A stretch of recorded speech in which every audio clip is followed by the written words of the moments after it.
Hello dear students, मैं सुरेश चंद्र सिंह आप सभी लोगों का NPIC वर्चुअल क्लासेज में पुनः स्वागत करता हूं। हम लोग क्लास 12th इंग्लिश प्रोस का आज 6 चैप्टर वुमेंस एजुकेशन प्रारंभ करेंगे।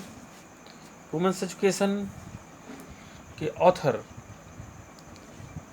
सर्वपल्ली राधाकृष्णन जी हैं, जिनका जीवन काल 1888 से 1975 तक है। पाठ को आरंभ करने से पहले हम लोग वुमेंस एजुकेशन जो इस पाठ का नाम है उसका हिंदी रूपांतरण कर लेते हैं। इसका हिंदी ट्रांसलेशन होगा स्त्री शिक्षा। आइए थोड़ा सा डॉक्टर सर्वपल्ली राधाकृष्णन के बारे में जानते हैं। ये हमारे देश के द्वितीय राष्ट्रपति के रूप में 1962 से 1967 तक रहे। ये एक महान शिक्षाविद के साथ साथ एक महान दार्शनिक और राजनीतिक भी थे। इन्होंने काशी हिंदू विश्वविद्यालय में 1939 से लेकर के 1948 तक ये वाइस चांसलर अर्थात कुलपति के रूप में भी इन्होंने अपनी सेवाएं दी थी। इन्होंने अनेक पुस्तकें लिखी। इन्हें उपनिषद का भी बहुत अच्छा ज्ञान था और इनका देहांत 1975 में हो गया था। अबाउट द लेसन आइए पढ़ते हैं। Women's education has been selected from the book true knowledge which was published in 1920। स्त्री शिक्षा को इनकी एक पुस्तक है ट्रू नॉलेज अर्थात सत्य ज्ञान नामक इनकी पुस्तक से इस वुमेन्स एजुकेशन को लिया गया है, सिलेक्ट किया गया है या लिया गया है या उसे चयनित किया गया है। विच वाज पब्लिश, जिसका प्रकाशन 1970 में हुआ था। It deals with the education of women in India. यह पुस्तक जो है इसमें भारत में स्त्री शिक्षा के बारे में बताया गया है या भारत में स्त्री शिक्षा के बारे में वर्णन किया गया है। According to the author, the chief aim of education is to make human beings think highly and act nobly. Author के अनुसार या लेखक के अनुसार शिक्षा का जो चीफ एम मतलब प्रमुख उद्देश्य है वह है मनुष्य को इस योग्य बना देना या इस तरह का बना देना कि वह बहुत अच्छा सोचे, उसकी थिंकिंग बहुत हाई हो जाए, वही करे वह अच्छा सोचे, अच्छे विचार उसके दिमाग में आए और जो कार्य करे वो एक्ट नोबली मतलब जो कार्य करे वो बहुत ही उत्कृष्ट तरीके से करे। नोबली मतलब उत्कृष्ट तरीके से करे। Real education goes beyond the material world. और जो वास्तविक शिक्षा है, इनके अनुसार जो वास्तविक शिक्षा है वह इस भौतिक संसार से परे है। बियॉन्ड मतलब परे है। And helps man and women to understand the unknown mysteries of this life and life afterwards. और यह मदद करती है। कौन मदद करती है? ध्यान दीजिएगा, वास्तविक शिक्षा मदद करती है पुरुषों और स्त्रियों को संसार के अननोन मिस्ट्रीज यानी अनजाने रहस्यों को समझने में और जीवन के बाद के रहस्यों को समझने में मदद करती है। ठीक है, अर्थात वास्तविक शिक्षा के अनुसार वह शिक्षा है जो जीवन के अनजाने रहस्यों को समझने में मदद करती है और साथ ही साथ जीवन के बाद के रहस्यों को समझने में मदद करती है, वही वास्तविक शिक्षा है। It means that man's real education consists of man's understanding a new word, a word which lies beyond space and time. It means इसका मतलब यह हुआ कि मैन यानी मनुष्य का जो रियल एजुकेशन वह वास्तविक शिक्षा है, उसके अंदर क्या होना चाहिए? उसके अंदर इस संसार को समझने की क्षमता होनी चाहिए और क्या होनी चाहिए, a world which lies beyond space and time, और एक ऐसा संसार जो कि स्थान और समय से परे हो, उसको भी समझने की चीज़ें उसके अंदर समाहित होनी चाहिए। It instils in a man the qualities of concentration, self control and moral strength. Concentration में एकाग्रता से मतलब होता है, सेल्फ कंट्रोल मतलब आत्मनियंत्रण से, और मॉरल स्ट्रेंथ मतलब होता है नैतिक ताकत है, नैतिक शक्ति। तो इट इंस्टिल्स का भरने से मतलब है, तो यह एक व्यक्ति के अंदर एकाग्रता के गुणों को, आत्मनियंत्रण एवं नैतिक शक्ति के गुणों को भरता है या डालता है। तो इस तरीके से अबाउट लेसन में हम लोगों ने ये देखा, या इससे हम लोग को जानकारी हो गई कि इस पार्ट में, इस चैप्टर में हमको क्या क्या मिलने वाला है। तो मेन फोकस, क्योंकि नाम ही वुमेन्स एजुकेशन है, तो सारा का सारा फोकस जो है वो किस पर है, वुमेन्स एजुकेशन, स्त्री शिक्षा पर ही है। आइए आगे चलते हैं। बंद कर दिए। बंद कर दिए हो?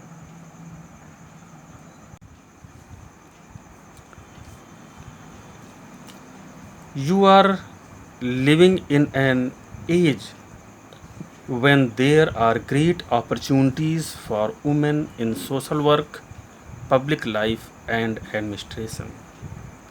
You are, मतलब तुम लोग, मतलब ये हम लोग के लिए किस तरह से कह रहे हैं कि आप लोग एक ऐसे युग में, एज मतलब युग से हैं, आप लोग एक ऐसे युग में जी रहे हैं, या ऐसे युग में रह रहे हैं, लिविंग मतलब रह रहे हैं, जी रहे हैं, when जब there are great opportunities for man, जहाँ स्त्रियों के लिए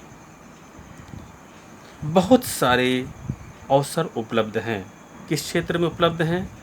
इन सोशल वर्क, सोशल मतलब होता है सामाजिक कार्य, पब्लिक लाइफ सार्वजनिक जीवन में, एंड एडमिनिस्ट्रेशन और प्रशासन में।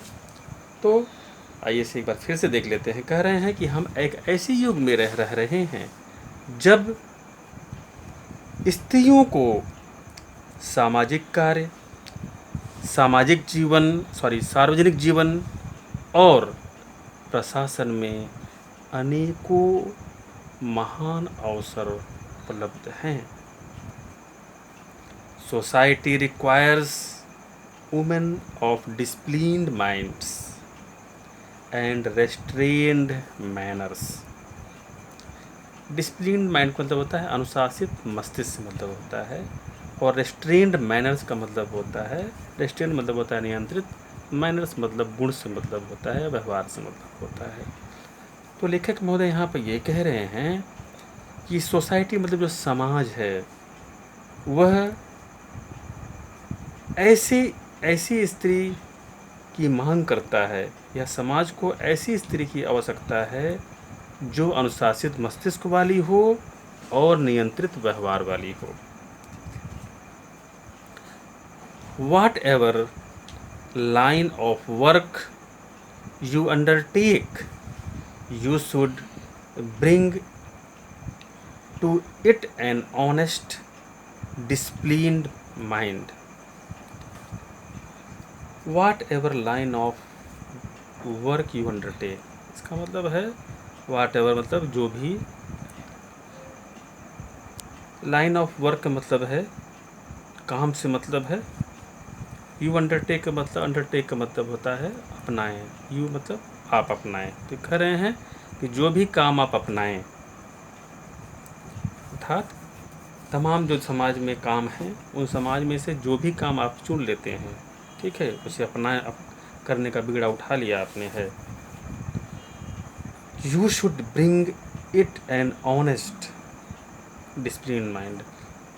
तब आप क्या करें, आपको उसे ईमानदारी और अनुशासित मस्तिष्क के साथ करना चाहिए, या ईमानदारी और अनुशासित मस्तिष्क के साथ लग जाना चाहिए उसमें, तभी इसमें सफलता मिल पाएगी। आप जानते ही हैं क्योंकि जब तक किसी भी कार्य को करने में उसके प्रति हम ईमानदारी नहीं बरतेंगे और उसमें अनुशासन नहीं रखेंगे, तब तक वो कार्य कभी भी सफल नहीं हो सकता है। You will then succeed and have the joy of your work. You will then succeed, तब आप जो है तब क्या हो जाएंगे, सफल हो जाएंगे। And have the joy of your work, Joy मतलब आनंद, और तब आपको आपके कार्य का आनंद मिलेगा। ठीक है, आप क्या हो जाएंगे, जब आप अपने कार्य के प्रति ईमानदार रहेंगे, अनुशासित मस्तिष्क को उसको करेंगे या लग जाएंगे उस कार्य में, तब आपको क्या होगा, आपको सफलता मिलेगी। और तब जब सफलता मिलेगी तो स्वाभाविक सी बात है उस कार्य के पश्चात आनंद ही मिलता है, आनंद ही आनंद मिलता है, असीम सुख मिलता है। उसी के बारे में यहाँ लेखक महोदय कह रहे हैं। आगे चलते हैं। Actually in our country education so far as girls education is concerned is not wide spread enough. कह रहे हैं कि वास्तव में हमारे देश में जहाँ तक स्त्री शिक्षा की बात है या लड़कियों की शिक्षा की बात है, वह वाइड स्प्रेड मतलब विस्तृत, एनफ मतलब पर्याप्त, वह पर्याप्त रूप से विस्तृत नहीं है या वह पर्याप्त रूप से फैली हुई नहीं है, अर्थात बहुत संकुचित है। स्त्री शिक्षा के लिए हमारे देश में देखा जाए तो हर जगह आसानी से सर्वसुलभ नहीं है, ध्यान दीजिए। लेकिन ये भी ध्यान देने वाली बात ये है, तब और आज में बहुत अंतर आ गया है। ये जब इन्होंने लिखा था इसे, तो ये 1970 के आसपास की बात है, तो बहुत लंबा समय बीत चुका है, तब और आज में बहुत परिवर्तन आ चुका है। हालांकि हमें उस परिप्रेक्ष्य में समझना है जब इन्होंने लिखा था। आगे चलते हैं। So every institution which contributes to the education of girls is worthy of recognition and encouragement। वर्दी मतलब होता है योग्य होता है, रिकॉग्निशन मतलब होता है मान्यता, और एनकरेजमेंट मतलब होता है उत्साहवर्धन। तो कह रहे हैं कि इस प्रकार या जो भी संस्था या प्रत्येक संस्था, वह प्रत्येक संस्था जो स्त्री शिक्षा को दे रही है या स्त्री शिक्षा में योगदान दे रही है, कंट्रीब्यूट मतलब योगदान देने से मतलब स्त्री शिक्षा में योगदान दे रही है, वह मान्यता, मतलब वह मान्यता और उत्साहवर्धन के पात्र के योग्य है। ठीक है, किसके योग्य है, मान्यता और उत्साहवर्धन के पात्र के योग्य है, क्योंकि उसने बीड़ा उठाया है या वह कार्य कर रही है। कौन सा कार्य कर रही है, स्त्रियों को शिक्षित करने का। आगे कहते हैं देख महोदय, but I am anxious that the kind of education that is imparted must not only be broad but should also be deep. कह रहे हैं लेकिन मैं एंसियस मतलब मैं चिंतित हूँ, लेखक मतलब कह रहे हैं कि मैं चिंतित हूँ कि द काइंड ऑफ एजुकेशन, जिस प्रकार की शिक्षा जी जा रही है, मतलब दी जा रही है, जो संस्थाएं हैं, जो शैक्षिक संस्थाएं हैं, वहाँ पर जिस प्रकार की शिक्षाएं दी जा रही हैं, उससे लेखक महोदय चिंतित हैं। क्या कह रहे हैं आगे है कि उसे ऐसी वहाँ पर शिक्षा कैसी होनी चाहिए, शिक्षा न केवल विस्तृत होनी चाहिए बल्कि गहरी भी होनी चाहिए। ठीक है, अर्थात उसके अंदर गहराई होनी चाहिए।